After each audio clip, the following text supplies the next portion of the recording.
आज की ये श्री कृष्ण और अर्जुन की कहानी उन मित्रों को जरूर देखनी चाहिए जिन्हें अपने जीवन में आगे बढ़ना है। एक बार की बात है कि श्री कृष्ण और अर्जुन कहीं जा रहे थे। रास्ते में अर्जुन ने श्री कृष्ण से पूछा कि प्रभु, एक जिज्ञासा है मेरे मन में, अगर आज्ञा हो तो पूछूं। श्री कृष्ण ने कहा, अर्जुन, तुम मुझसे बिना किसी हिचक कभी भी कुछ भी पूछ सकते हो। तब अर्जुन ने कहा कि मुझे आज तक ये बात समझ में नहीं आई कि दान तो मैं भी बहुत करता हूं, परंतु सभी लोग कर्ण को ही सबसे बड़ा दानी क्यों कहते हैं। ये प्रश्न सुन श्री कृष्ण मुस्कुराए और बोले कि आज मैं तुम्हारी ये जिज्ञासा अवश्य शांत करूंगा। श्री कृष्ण ने पास में ही स्थित दो पहाड़ियों को सोने का बना दिया। इसके बाद वह अर्जुन से बोले कि हे अर्जुन, इन दोनों सोने की पहाड़ियों को तुम आसपास के गांव वालों में बांट दो। अर्जुन प्रभु से आज्ञा लेकर तुरंत ही यह काम करने के लिए चल दिया। उसने सभी गांव वालों को बुलाया, उनसे कहा कि वह लोग पंक्ति बनाकर खड़े हो जाए। अब मैं आपको सोना बांटूंगा, और सोना बांटना शुरू कर दिया। गांव वालों ने अर्जुन की खूब जय जयकार करनी शुरू कर दी। अर्जुन सोना पहाड़ी में से तोड़ते गए और गांव वालों को देते गए। लगातार 2 दिन और 2 रातों तक अर्जुन सोना बांटते रहे। उनमें अब तक अहंकार आ चुका था। गांव के लोग वापस आकर दोबारा से लाइन में लगने लगे थे। इतने समय पश्चात अर्जुन काफी थक चुके थे। जिन सोने की पहाड़ियों से अर्जुन सोना तोड़ रहे थे, उन दोनों पहाड़ियों के आकार में जरा भी कमी नहीं आई थी।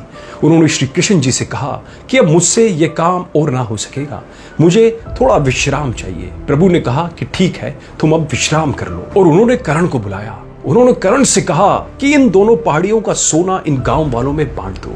कर्ण तुरंत सोना बांटने चल दिए। उन्होंने गांव वालों को बुलाया और उनसे कहा, यह सोना आप लोगों का है, जिसको जितना सोना चाहिए वहां आए और यहां से ले जाए। ऐसा कहकर कर्ण वहां से चले गए। यह देखकर अर्जुन ने कहा कि ऐसा करने का विचार मेरे मन में क्यों नहीं आया। श्री कृष्ण ने अर्जुन को शिक्षाप्रद भाव से जवाब दिया कि तुम्हें सोने से मोह हो गया था। तुम खुद ये निर्णय कर रहे थे कि किस गांव वाले की कितनी जरूरत है, उतना ही सोना तुम उसे उसकी जरूरत के हिसाब से दे रहे थे। तुम्हें दाता होने का भाव आ गया था। दूसरी तरफ कर्ण ने ऐसा नहीं किया। वे सारा सोना गांव वालों को देकर वहां से चले गए। वे नहीं जानते थे कि उनके सामने कोई उनकी जय जयकार करे या प्रशंसा करे। उनके पीठ पीछे भी लोग क्या कहते हैं, उसे उनसे कोई भी फर्क नहीं पड़ता। यह उस आदमी की निशानी है जिसे आत्मज्ञान हासिल हो चुका है। इस तरह श्री कृष्ण ने खूबसूरत तरीके से अर्जुन के प्रश्न का उत्तर दिया। अर्जुन को भी अब अपने प्रश्न का उत्तर मिल चुका था। दोस्तों, इस कथा का बहुत ही मूल्यवान सार है। दान देने के बदले में धन्यवाद या बधाई की उम्मीद करना भी उपहार नहीं, सौदा कहलाता है। और हम अपने नाम का शिलापट लगवाते फिरते हैं।